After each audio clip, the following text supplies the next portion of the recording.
In the name of Allah, the most beneficent, the most merciful. I'm a mixed Filipino and Chinese.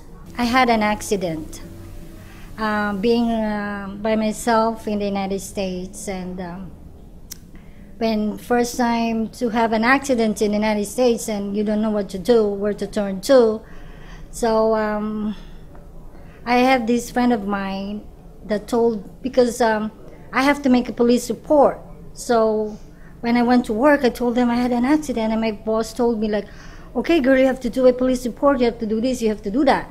So I told them what had happened, and my boss was saying, oh, girlie, don't do that, don't say that, because you know, your insurance will go high, and this, and the police will go this, and blah blah blah. And I said, but that's what the truth. And I said, my friend told me like, you know, girlie, you cannot fool the police. You can fool the police, you can fool the judge, you could fool everybody except one person.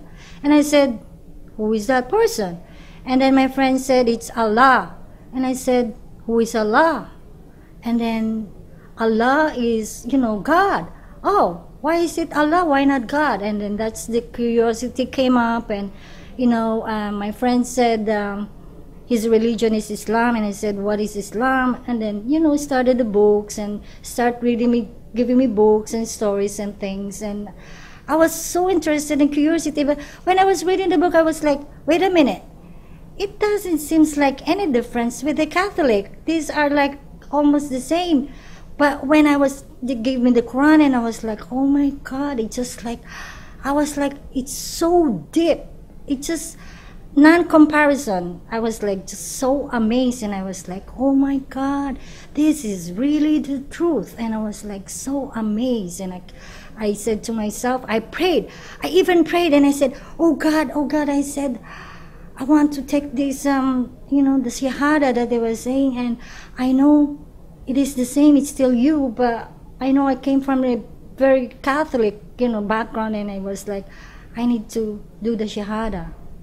And that was the 9/11, 2001, and that's the hardest, because 9/11 is just happened, and it was like, even at work, even at school, not at school, but I'm working, you know, I mean, everywhere I go, I was like, I was first time I wear my hijab, and then giving me this bad finger, and I was like, what are you doing? I was just wearing my hijab, and I even laid off because of wearing my hijab at work. But I was like, oh well, I don't care.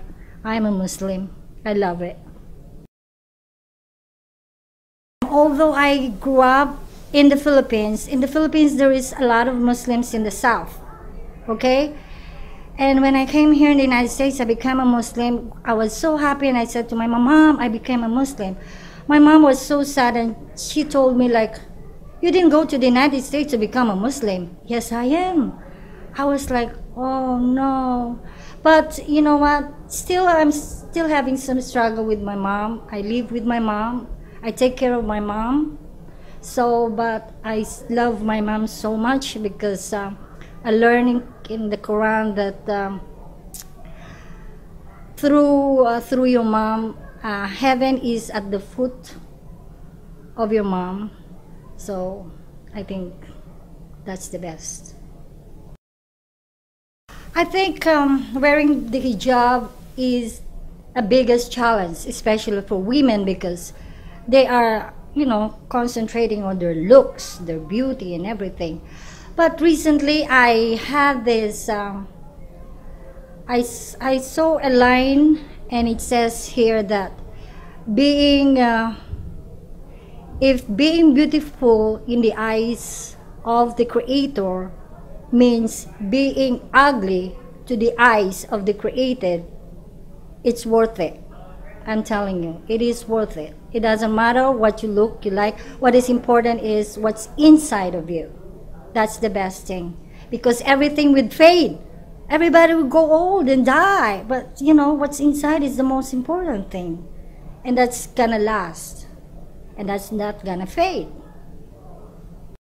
Ramadan is the best thing, because it's just like Christmas. It's a gathering, and at first, before I, you fast, and then when you fast, it's just like you feel the way how poor people, hungry, and you kind of like empathize with them, how it is, to be hungry, and feel how to give back to the people, and the other thing is Ramadan. My first encounter with Ramadan is you have to do the dates, and I was like, where am I gonna buy the dates? I don't know. And then one day I was just like, everybody was giving me box of dates, and I was like, oh my God, there's a lot of dates now. I'm just by myself. This is a lot of dates for me to consume, and I was like, oh well, Alhamdulillah, thanks for all those people who was giving me the dates.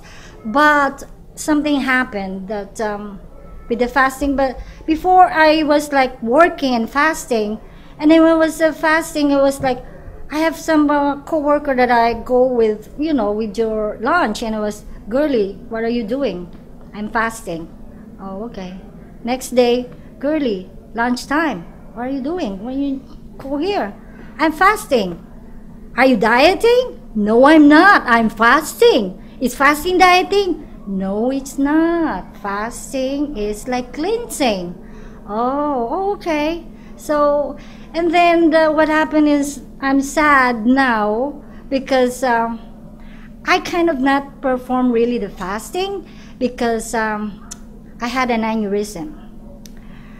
So Allah gave me a second life, and they told me that since my aneurysm, I could not really fast, because when I fast, I kind of have a headache. If you had a headache, then it triggers. It's not good for the aneurysm. So what they told me, I kind of compute the amount of the breakfast, and then I send money to my brother and give it to the poor in the Philippines. So that's what I do right now, because since I had my aneurysm, I missed it. I really missed it. I'm trying, but they said, no, you don't have to because of your health condition. So may Allah bless me.